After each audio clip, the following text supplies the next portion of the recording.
or to consume sugary stuff, or to drink alcohol, or drugs to excess, illicit drugs, to be able to cope with the fact that suffering is part of life. But if we do find ways of being able to cope effectively with suffering and see it as part of the ebb and flow of life, and even to transform a situation into an asset for us, then we'll be better able to cope with life as it is.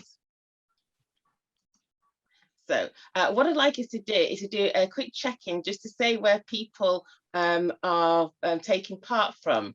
So if I can put it in the chat, a Mentimeter, and then you can click on it. Can anybody in tech find out where the, I think I've got it here. If I can put that in the chat. So if people look in the chat, there should be a link they can click on. And what I should do is then see if I can go to where it is and see responses. Oops, that's not what I'm trying to do. I'm trying to get out of this. All right. So are people able to click on the link and then be able to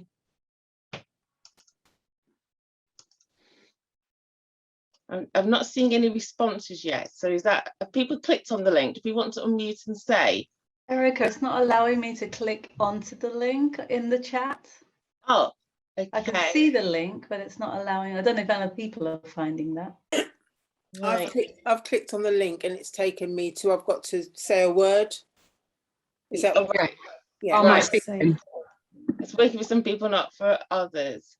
How are you feeling overall? Is that what you're supposed to be? Yeah, well, the one I was trying to do before that is where people are taking part from. Oh, that's okay. It's a second. Has that come up at all for people? No. The Mentimeter has come up. Yeah, voting. The voting.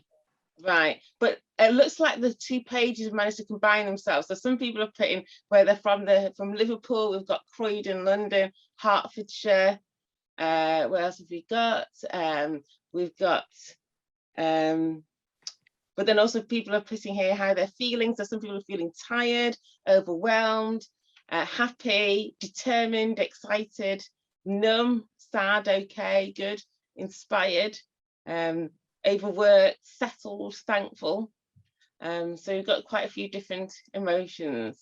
Okay, so I'll leave that there, and I'll stop that share and see if I can go back to the presentation.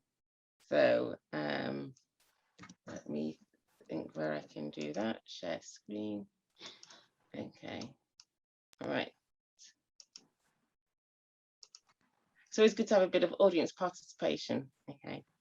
So just a quick recap for what is mindfulness. Well, simply put, it's being in the present moment, not rehearsing the future or reliving the past in an unhelpful way. But we can sometimes stay in the present by connecting with the breath, with the body, senses such as smell or nature. And we can go to the past for inspiration or the future for visualization. So regardless of what's going on for you, sometimes you can be worrying about something that is very genuine, but if you think about the moment you're in, you could actually be safe. Yeah, you could actually have a roof over your head. And sometimes if we just concentrate on the moment we're in, sometimes it's by using approaches such as gratitude or just being still for the moment. Sometimes solutions can come to us as well. Okay. So we're in the age of the pandemic, as I put it, and I suppose it gives the choice of who we want to be during the age of COVID-19. And we've got the fear zone here, where people, you know, grab food, toilet paper, stock up, sit inside under a duvet and eat incessantly because we're so frightened of the future. And I've been there. So the learning zone, where we say that, okay, how can I use this as an opportunity to tool up, to learn new skills, and to maybe get on with things that I've wanted to do but never not had the chance to do. And then the growth zone, how can I link with others, help them, make my talents available to others, again, use it as a time to retool. And I think we're going to be in this pandemic, post-pandemic, even maybe going into future pandemics stage for quite a while. And it may be that it's about how do we adapt to the new normal. I don't know if there's any thoughts on that before I go on. Feel free to unmute yourself. Okay. So what is soulfulness? Well, soulfulness is an African-centered meditation approach, and it's the work of Dr. Shelly Harrell. Yeah, and I've got her picture there. And what she's doing is she's connecting mindfulness approaches with Africa for the origins of mindfulness approaches and expression of mindfulness approaches. What she was finding is that a lot of Black people who may benefit from these approaches weren't doing them because they couldn't see themselves in them. If you believe that an approach belongs to the Buddhist community and you're, for example, a Christian, then you may feel as if you're going against your faith if you do something like a mindfulness approach.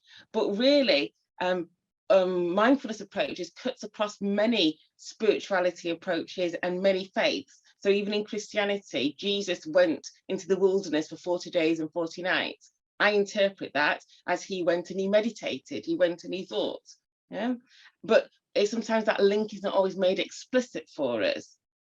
And also there are African origins of mindfulness approaches, as well as there being origins of mindfulness approaches in East Asia, in India, etc. And what Soulfulness does is she adds the seasoning and the spice, as I put it, and we'll get some examples of practicing some of the approaches that you can see how it relates to people of colour. And it is very much relating to the experiences of what she calls the HOMS, historically oppressed, marginalised, minority status and or stigmatised. And when we get on to some of this, see what she means by that.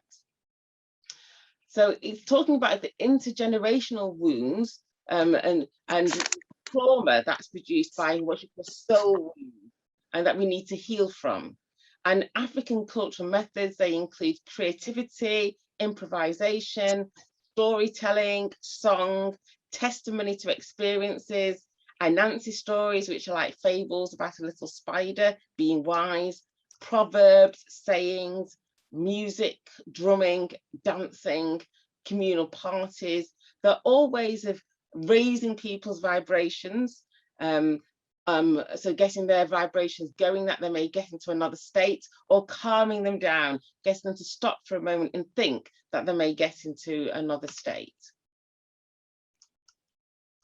And when I talked about the African origins of contemplative practices, ancient Egypt, where the early and the later dynasties were definitely people of high skin pigmentation, so that's black, because they came down the Nile River from further up into Africa, so from Sudan and those regions. They had healing practices for raising consciousness through chanting and poses. So you can see some of the pictures here, some of the poses in terms of being kneeling, arms open, and some of the depictions on the pyramid text, the coffin text, papyrus, the Book of Coming Forth by Day, writings of Ptahhotep, all had contemplative approaches written. And also there's the reliefs on the walls and the tombs and such like that. A few of those you can interpret as people taking part in contemplative practices. So we asked the question, why do people of colour need soulfulness? And Dr. Shelly Harrell talked about the 5 Ds of oppression. So she talks about destructions. So destruction systems to make us feel unsafe in our environment, destroy the good we created or could create. So I don't know if anybody's had any experiences at work where they've put something together and it's either rubbished or white people take the credit for it. We're never allowed to create anything and be known and let ourselves and other people know that we can create anything good. Dehumanization, to publicly and privately shame us. So in enslavement, they could have taken people who were enslaved round a corner and decided to whip them, but they decided to whip them in public in front of all of us, because if you dehumanize Black people in public, then other people, we won't value ourselves, and other people won't value us. Yeah, so then even when a Black person gets into a position of authority, they're not valued because Blackness isn't valued. And to treat us like we are less than worthy, to sit us by the toilets or ignore us when we walk into a shop, those sorts of things of dehumanization, treating us as less than human. And in the Constitution in the USA, they even had us as being, is it 4/5 of a human being?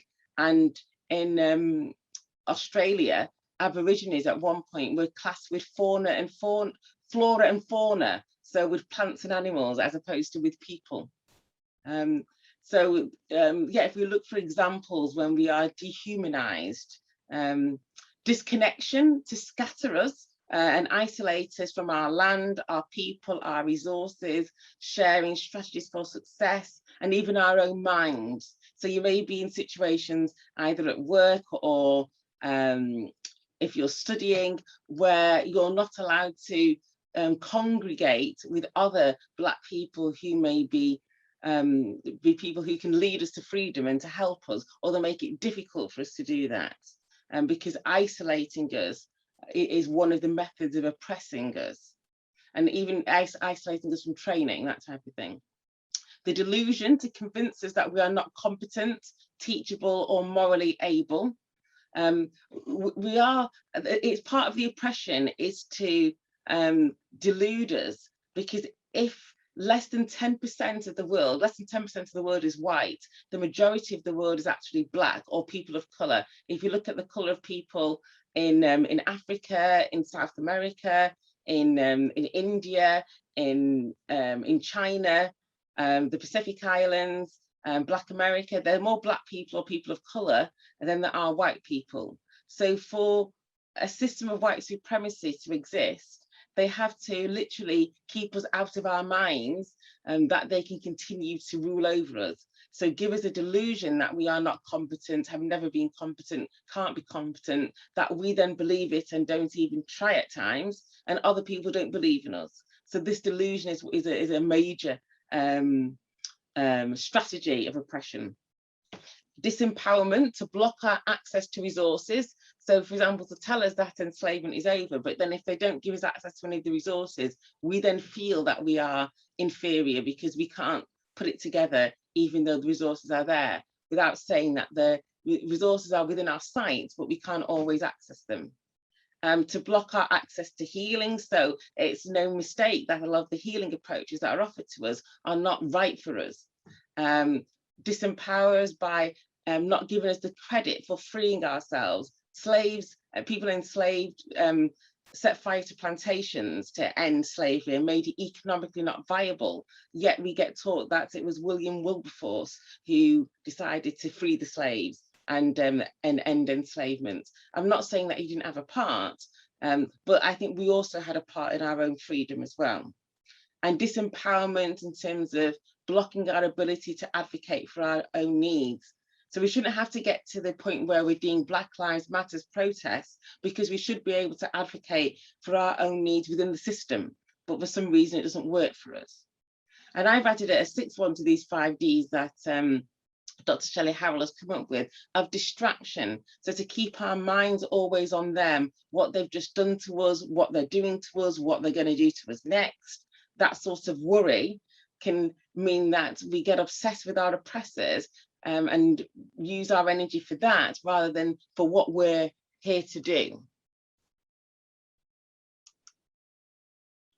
So this is a model both from Dr. Paul Gilbert, but I think it's quite useful in the situation we find ourselves in as people of colour, because what we can end up doing is spending so much time in the threat system, because Dr. Paul Gilbert's model is to say that there's 3 emotional regulation systems of the body: the drive system, the soothing system, and the threat system. But as people of colour, I'm proposing that we spend a lot of our time in the threat system because of what's happening to us, what's happened to us, or even what's happening to our neighbours, if you think of the wider community. And then if we're not in the threat system, so fearing things, we're in the drive system. So there's a thing called John Henryism, whereas Black people, because it's often the case that we've got to put in 110% to get credit for sometimes even 50%, we end up having to work hard to prove that we deserve to be here and that we are worthy. So we're in the drive system, wanting, pursuing, progressing, focused, often working several jobs. So if we're between these two systems, we then don't spend a lot of time in the soothing system, which is the system of feeling contented, safe, protected. And what I'm suggesting that we need to balance these systems up a bit by spending more time doing things which nurture the soothing system to help calm ourselves down, that when there is a threat, we have the energy to respond. And when we do need to get into drive and pursue mode, we've got the energy to do it. So I'm not saying it's one or the other. I'm saying we just need to sometimes build up the soothing system that the other systems can work. So I talked about soulfulness being an approach that relates to the experiences of people of colour. So I'm now going to play a piece of music by Ben Harper. So what would be really good is if people listen to it and then we have a brief moment thinking about what we think after hearing it. After I press play, can somebody please put their thumb up to say that we can hear it and see it okay? You may write me down in a history with your bitter, twisted lies. You may trod me down in the very dirt, and still like the dust I'll rise. Does my happiness upset you? Why are you best with gloom? 'Cause I laugh like I got an oil well pumping in my living room. So you may shoot me with your words, you may cut me with your eyes, and I'll rise, I'll rise, I'll rise, rise, rise, out of the shacks of history's shame, up from a past rooted in pain. I'll rise, I'll rise, I'll rise, rise, rise. Now did you want to see me broken, bowed head and lowered eyes, shoulders falling down like teardrops weakened by my soul cries? Does my confidence upset you? Don't you take it awful hard, 'cause I walk like I've got a diamond mine breaking up in my front yard. So you may shoot me with your words, you may cut me with your eyes, and I'll rise, I'll rise, I'll rise, rise, rise, out of the shacks of history's shame, up from a past rooted in pain. I'll rise, I'll rise, I'll rise, rise, rise. So you may write me down in history with your bitter, twisted lies. You may trod me down in the very dirt, and still like the dust I'll rise. Does my happiness upset you? Why are you best with gloom? 'Cause I laugh like I've got a gold mine digging up in my living room. You may... Okay, and just in the interest of time, I'm going to leave that there and ask you to unmute yourselves and say your reflections after listening to that piece of music.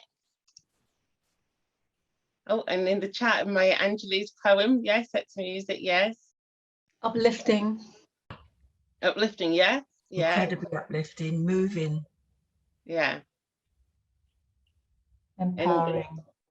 Yeah. Can you see how it reflects our experiences as people as colour? Yeah. Yeah. Somebody was going to say something then. I didn't. I interrupted. Strong. Strong. Yes. Yeah. I rise. Yeah.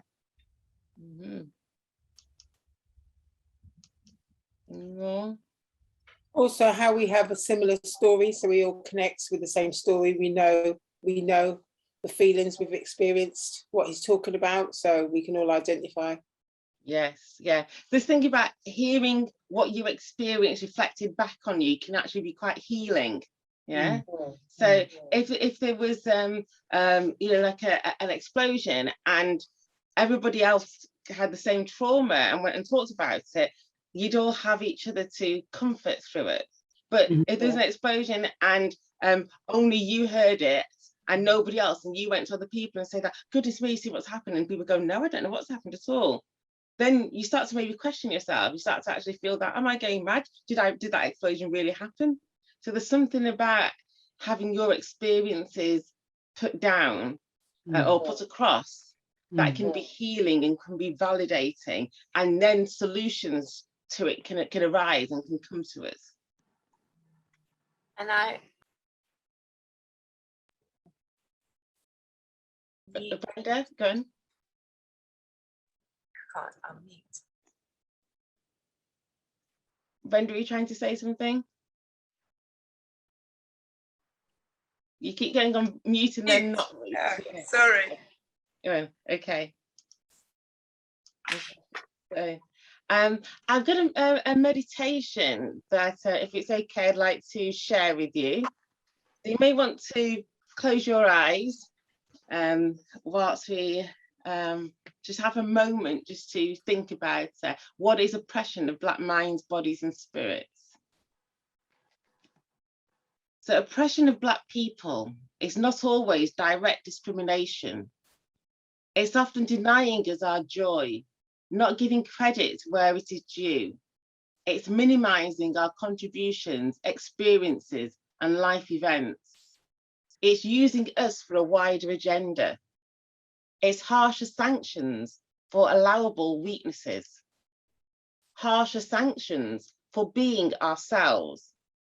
And harsher sanctions for just speaking up for ourselves.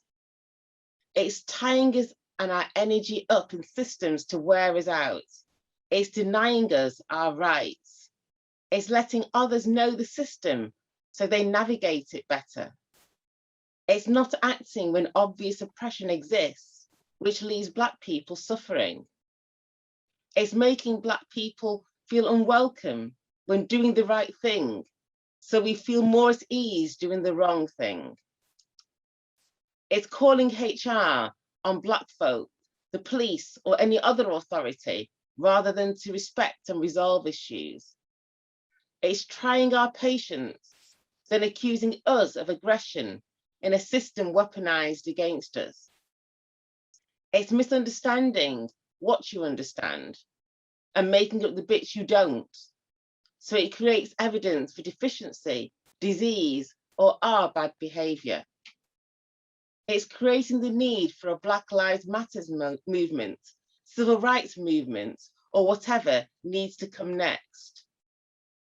It's silencing us when we ask for help, as it's too painful and guilt-inducing for you to hear our lived realities. It's Black women needing to say, ain't I a woman? Don't I deserve to be seen as in need of tender care, comfort, and Black people and people backing off from use of white tears? It's Black men needing to say, I am a man, even though you may dehumanize me in your mind to be 4/5 of one.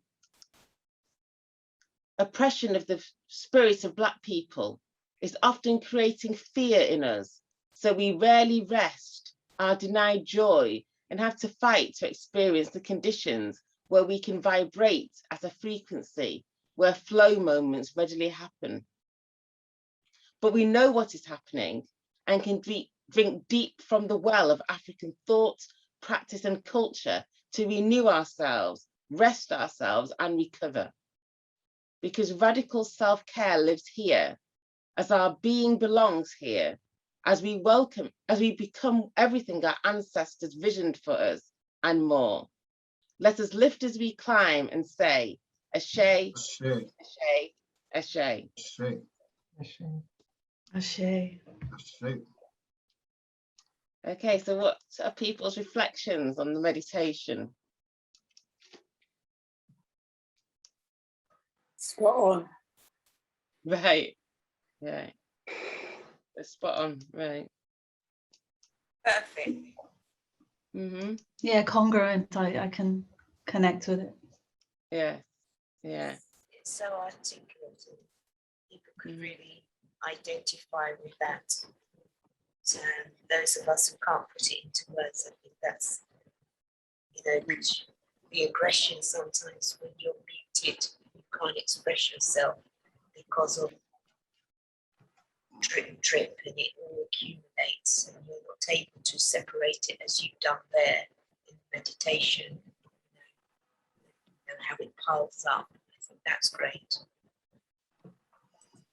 And thank you for sharing that. And what that's made me think is that even more what we need is these mindfulness practices that can give us a moment to rest our bodies, the cortisol levels that are going around our bodies from these experiences are going to make us sick, slow and stupid. It's really going to make us unwell unless we can do something to give our minds a moment of rest from it before we go back to it. And we can't stop the system of white supremacy going on, but what we can do is do things to give our minds and our bodies and our spirits a moment of rest that we can go back to it refreshed. And that's what we're about doing here. Okay. So let us remind ourselves who we really are. Let us feel the joy. Okay. Our magic is in our love and tears, our fears and our flyness. I do my hair toss, check my nails. Baby, how you feeling? Woo, child, tired of the foolish, gone dust your shoulders off. Keep it moving, yeah, slow. Step into some new kicks, in there, swimwear, going to the pool quick. Come now, come dry your eyes. You know you a star, you can touch the sky. I know that it's hard, but you have to try. If you need advice, let me simplify.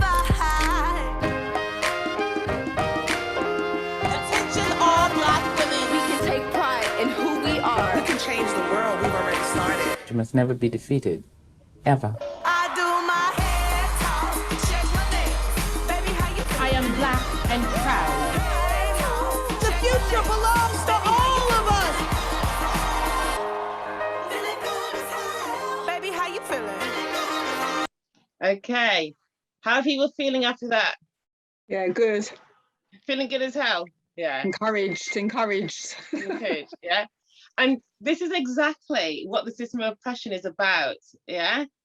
It is about denying us our joy, yeah?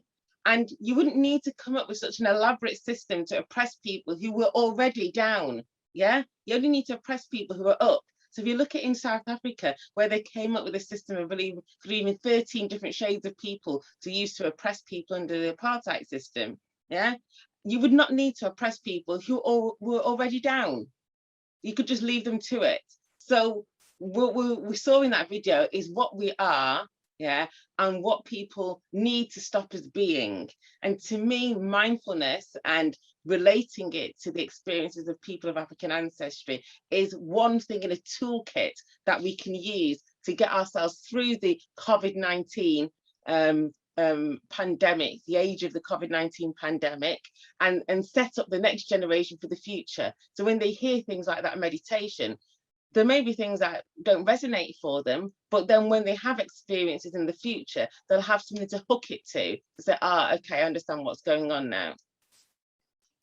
So what I want you to do is to have a moment, a soulful moment, where this is inspired by the work of Dr Shelly Harrell, where we say, I want you to do that especially with me, and put your hands up. Let us rise up on the shoulders of our good elders and draw down the wisdom of our good ancestors. Yeah, let us rise up and really stretch up on the shoulders of our good elders and draw down the wisdom of our good ancestors. Let us rise up on the shoulders of our good elders and draw down the wisdom of our good ancestors. And somebody who's on one of the courses that I'm doing at the moment said that they had an experience at work where they needed to go into the toilet and just do that and then they came out, and that was a moment of stretching, taking in oxygen, reminding ourselves who we are and whose we are to be able to go back again. So we're now going to do our energy mantra. So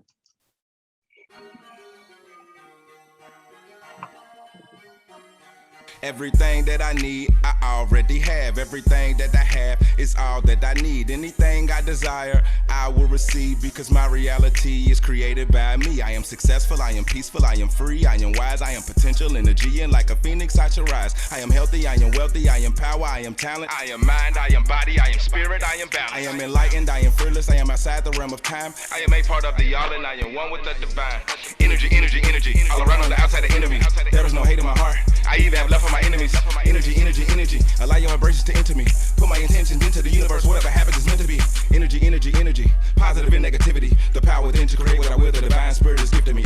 Energy, energy, energy, energy, energy, energy, energy, energy, energy, energy. And everything that I need, that I already have. Everything that I have is all that I need. Anything I desire, I will receive, because my reality is created by me. okay, how are you feeling now? Yeah, good. Very, very good. Doing good, doing good. Yes. Okay, so it begs the question, what would life be like if we felt good enough? Yeah, would we be consuming our way to happiness by making other people rich? Because what we do, we spend our money buying these luxury products to make ourselves feel worthy, and then really what we do is give away our money and our power to people who don't respect us. Yeah, I'm not saying that, you know, you shouldn't you know, buy nice items, but it's about thinking, why are we doing it? Are we doing it for the status, or to kind of like buy some sort of yes, buy some sort of status? Yeah, and the thing is, you often feel happy for the moment, but then when they come out with a new model of it, if that's what you're hooked to, then you've got to kind of like keep buying the next thing. Yeah. And, you know, if we felt good enough, would we need to kind of like, you know, sometimes eat to make ourselves feel good, to get the dopamine hit, the illicit drugs, sometimes stay in bad relationships, sometimes stay in toxic workplaces and on toxic courses to make ourselves feel worthy, because we feel worthy because we've got a certain job title, or we'll feel worthy when we get a certain, you know, a certain qualification. If we felt that we were good enough, yeah, would we orientate our life differently? And unmute and please say what you think.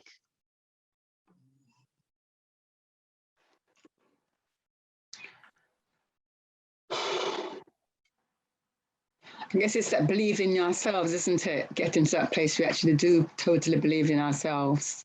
Yes, yes. It's work, isn't it?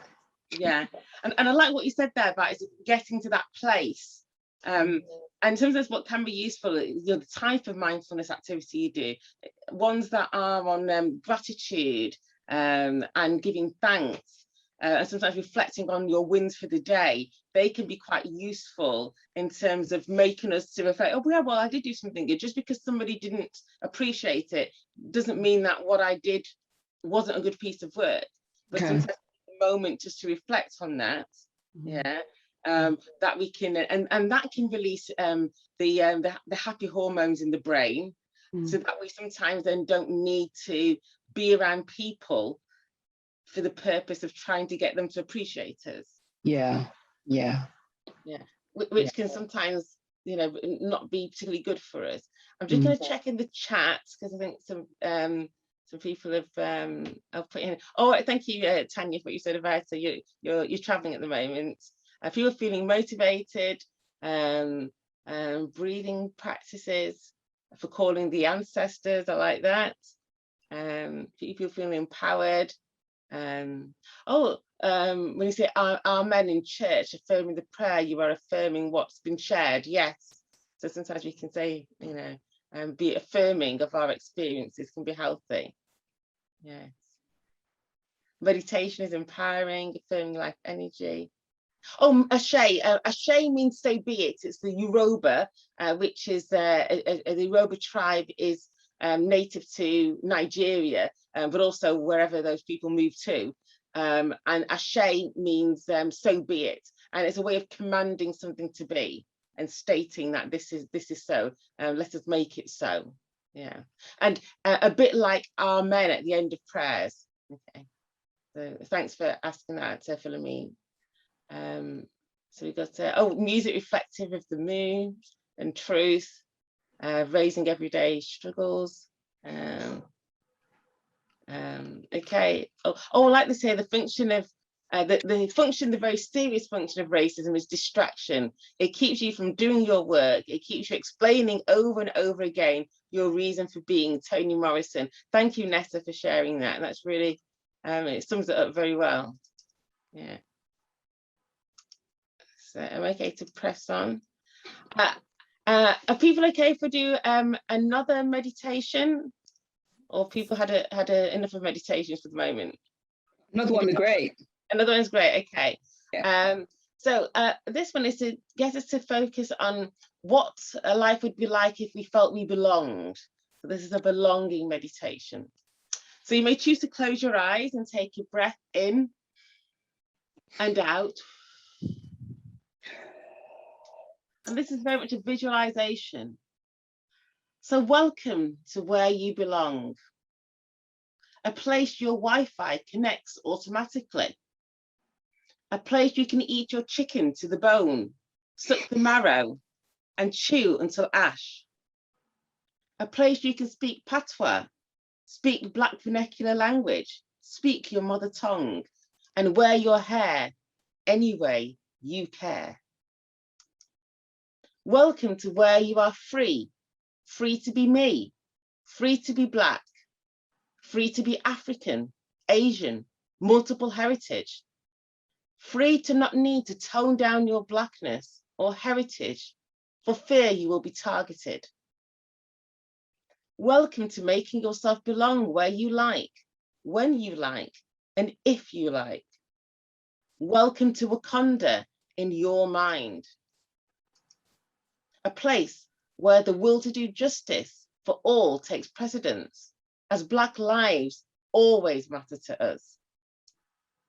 Let us take a breath in, 2, 3, 4, and out, 2, 3, 4, 5, 6, 7, because we can. Let us take another breath in, 2, 3, 4, and out, 2, 3, 4, 5, 6, 7, because we still can.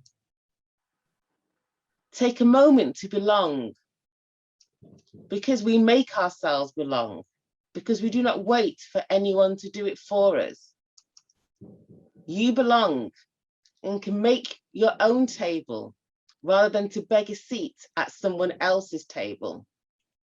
Yes, you can leave the table when love is no longer being served. You belong because you were here first. Yes, Africans and people of colour were the original inhabitants of the earth. You belong because no one works so hard to keep out what is already out. You belong. You are definitely in. As we bring this meditation to a close, we take another breath because we can, as we open our eyes and say, Ashe, Ashe, Ashe. Ashe, Ashe, Ashe, Ashe, Ashe, Ashe. So please unmute yourselves. What are your reflections on the belonging meditation? I really like that. Loved it. Yeah, thank you. Okay, thanks. Yeah. Powerful. I remember as a child, I was really nervous when I invited my friends round for dinner because my parents had this habit of eating the chicken and chewing the bone of the chicken and sucking out the marrow and then spitting it on the plate. And I was horrified that friends would actually, that they would do that in front of friends. I don't know if they actually would do it if we had visitors, but you know, we did that just as a family. And yeah, worried that they would then think that we were cannibals or something like that by the way my parents ate chicken, particularly if the chicken was seasoned nicely. Yeah. But now reflecting on it, you know, what I should have been really thinking is to say that, well, if they didn't get the nutriments out of the bone, what's wrong with them? Yeah, not that there's something up with us. Yeah, and it's only when I went to Jamaica and I kind of like met with other family members who ate chicken in the same way. I thought, this is how you eat chicken. This is how you're meant to enjoy it. You know, I also learned that people's got sickle cells. The marrow in the chicken bone is actually what we're doing, because we're short of certain nutrients. So we're actually sucking that marrow out to increase our nutritional needs. Yeah, that's just something I learned from the other day in my sickle cell group. So that's really, it's good to know. Well, thanks for sharing that as well, because if we're thinking that, you know, coming down through enslavement, yeah, we would have had to get as much nutrient out of the food, the little food we got, as we could. Yeah. So if we're the ones, the descendants of the ones who survived the middle passage, with very little food on those journeys, and survived the horrors of enslavement and colonisation, yeah, we would have had to find where there was nutrient in things. So it makes perfect sense to say that, you know, and they've now done that. You know, I had it as like almost like a tell from my parents that, oh, the marrow, that's where, you know, that's where the goodness is. But then they've done studies on DNA, which actually say that's where the nutrients are. So our ancestors knew things. They maybe hadn't done the scientific study and had the scientific language, but they just knew. They probably would have had signs when they had young people that they who ate the bones. Those ones survived, the other ones that didn't, and said that, look, it's good for you. Keep doing it. We did that in the Indian culture. It's exactly the same, and right down to the fish bones and all. You know, it's the same. Yeah. So, you know, and we eat with our hands, and we are fine with that. Yeah. Okay. It looks like we're going to have some time to do our breakout room activity. So what I want you to do is we're going to, our tech person, Tunde, is going to put you into groups, if that's okay. And you'll have them, we may have to just limit it to 10 minutes, because I want to leave some time at the end, because William wants to have a talk with everybody. So we'll do it to 10 minutes. And what are your thoughts on the mindfulness approaches that we've discussed so far? Have any of them touched you? Any aha or wow moments? Do you feel they reflect your experiences of life, and why? So if I stop my share and if I pass you over to Tunde, he will put you into breakout rooms. Do people want to say their reflections on the you know, the group discussions? You don't necessarily have to share anything personal or anything that you spoke about, but just maybe how the process was, if there are things that you are happy to share with the wider group. We've been thinking about the types of mindfulness approaches tailored to people of African ancestry that we've sampled today. I can start. Thank you so much. I've really enjoyed this, and it's not just on a cognitive level, which is different for me. The thing that came to mind is that it really matters who's in the room with me when I'm dealing with ideas. So my life, the legacy I would like to live is to open a spa within the next 3 years. And I've been in conversation with people, and it's just so difficult. It's like pulling teeth to come with ideas or whatever. But just being in the room, being here today and listening to the presentation, and with my small group, that the ideas just seem to flow. And I was like, you know what? I'm the same person, but it really matters who I'm in conversation with and who I'm connected with. So yeah, thank you for that. I'm so pleased you had that experience, and it's made me think of why so much effort was put into making sure that we were dispersed around the globe. We didn't get to be together in healthy communities with healthy resources, because look at what happens when we are together in a healthy space. The energy, you get a different vibration, you get an energy of I can, and that feeling I can, then more ideas flow, and you can make links with people who can maybe, you know, serendipity help with the next stage of it. So we've got to really create these spaces for ourselves, because there's a lot done to make sure that we don't that we don't connect with each other, but also connect with our own mind, body and spirit, that we can elevate ourselves. So thank you, Jerome. Any other reflections? I'll have a look in the chat, because sometimes people like to write in the chat. Okay, we've got about 5 minutes. We're doing well with time, because we've just got about 5 minutes left, and I'll wrap up and we'll leave some time for Will to say a few words to you at the end.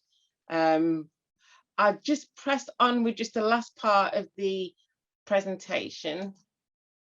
Okay, so okay. So just to say that there are some courses if people want to experience more of this approach, and if you want to take a screenshot or write this down, nwah.learnworlds.com. So there's courses on African psychology or on soulfulness that I do. There's also courses that Dr. Shelly Harrell does, and her website is Soulfulness for Life. So that's that. There's the African Centered Wellness Journal, and I've got my copy here. Oh, can people see? Yeah, and that's got over 150 inspirational quotes on people of colour and soulfulness activities. And that's available. If you Google that, you can find that on Amazon, Etsy, eBay, and my own website, nubiawellnessandhealing.co.uk. So that's nubiawellnessandhealing.co.uk. And really, I created this journal because I was looking and I found journals for everything you could think of: a dancer's journal, a gardener's journal, but I couldn't find one for people of African ancestry that had some inspirational quotes on it, not just like an African theme on the cover and then the inside pages were all blank. But this has got quotes and prompts of things you can do, and then also at the back it's got a section where people can do kind of like their proverbs for the day, their wins for the day, plans for the day, I am statements, that type of thing. So it's a good well-being resource, a very good present. I can imagine it going down very well for Kwanzaa presents and also Black History Month presents. And then Adinka cards, Know Thyself Adinka cards, 50 symbols of traditional African culture, conveniently packaged as a deck of cards for meditation, personal development, icebreakers, and as a therapeutic tool. So here you've got some of the symbols such as Sankofa, learn from the past, greatness, transformation. So again, they're on my own website, or on you can find them on Amazon as well. For those of you in the USA, on Amazon it's free postage, so it's probably better to get it from them, even though I don't agree with everything that Amazon does. And just looking at the time, we won't really have time for questions and answers, but I'll just maybe skip forward to people's takeaways. So what are people's takeaways from today's session? So that's something that you've learned. Oh, I'm seeing somebody there with the rise up on the shoulders of our elders and draw down the wisdom of our ancestors. So yeah, feel free to unmute yourself and share an insight, something you've learned, something you'll carry with you until we meet again, because I'm hoping that we will all meet again at the retreat that William may talk to you about in a moment, that the Mindfulness of People of Colour network of planning in the summer, where I'll be doing a session. So yeah, any thoughts, any comments, any observations?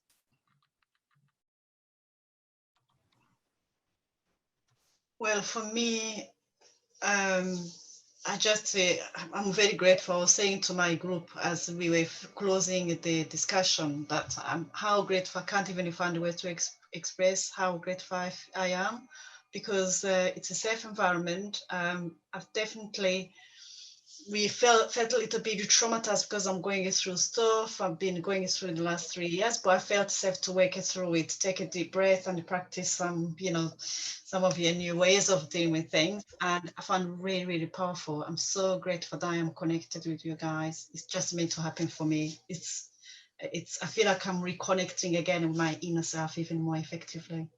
Thank you. Thank you. And I'm going to do a big thank you to Will for inviting me to speak and being patient with me until our schedules could come together for this to happen in a comfortable moment for me. So thank you so much. I'll just quickly check the chat. In the chat, I think there's information on the empowerment conference that is going on if people check the chat. And also, I think an evaluation is going to be put in the chat. Oh, the presentation, yes. What I'll do is, if it's okay with you, Will, is it okay if I email a copy of the presentation? I'll PDF it and email the presentation to you, and then can you send it to people who've registered? Is there a way you can do that? Yeah, so there's a couple of things. So the recordings that we'll have will be on our YouTube channel. Our YouTube channel is at the bottom of the website, and it's a free subscription to the YouTube channel. So all our events are posted there. If you have been recorded this evening, don't worry. We normally edit out people. And the survey takes about a minute. We'd really appreciate that because we need to apply for funding, but also we want to know what you think and how we can improve the service. Okay, right. So I shall stop my share. And then I'll come off camera and I'll let Will wants to say a few words before we close the meeting. But thank you very much to everybody for engaging so much, for sharing so readily. And it's been a pleasure to put this together for you. So thank you, everybody. So thank you.